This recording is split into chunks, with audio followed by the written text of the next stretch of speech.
Mr. Lautenberg. Mr. Lautenberg, aye.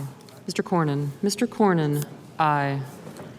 So today the Senate, echoing a move by the House of Representatives several weeks ago, passed a new piece of credit card legislation that creates a number of new rules that the industry will have to abide by in an attempt to create a more consumer-friendly environment. In fact, there are at least 9 important aspects to this, and we're going to go after them one by one. First of all, retroactive rate increases. Now, the way this tended to work was that if you got into trouble with the card company, they would say to you, hey, you know what, you've done something wrong and we're going to raise your interest rate on the balance and the debt that you've already run up. Well, now it's going to take at least 30 days before they can do that to you, at least in the House version, and 60 days if you haven't made any payment in the Senate version.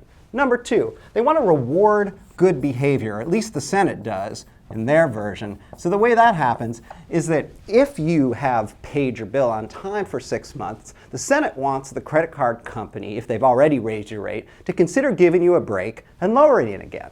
Now, the 45-day rule, that's number 3 here. And all this means is that if they're going to make any kind of major change, they need to give you 45 days notice. Number 4, it's what I like to call nonsense. There's a lot of billing nonsense, kind of ugly practices in the card industry. One of the things they do is that they may only give you 14 days from when they send the bill to when the due date is. Well, now that requirement is 21 days. They have to send it out that far in advance. You aren't stuck paying late fees. Now, high interest first.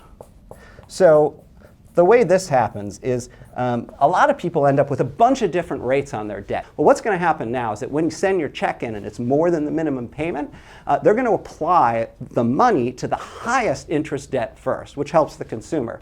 Okay, over the limit fees. So this is among the most noxious charges that the credit card industry levies. Well, now what's going to happen is that if you want the privilege of paying that fee, you're going to have to opt in and raise your hand and say, yes, I want the option of going over my limit.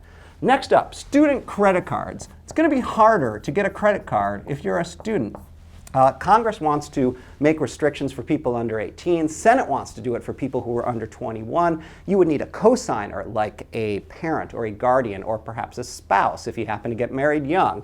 Okay, the fine print. Congress helpfully includes this provision that says that in any card application or in any card disclosure document, the font has to be a certain size. So there won't be any more fine print.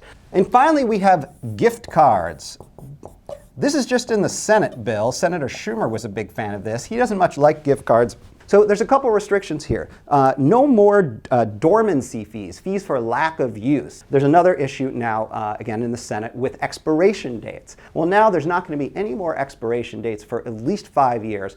So all of these things in aggregate are designed to make the industry a lot more consumer friendly. There may be unintended consequences here. We'll have to wait and see what those might be.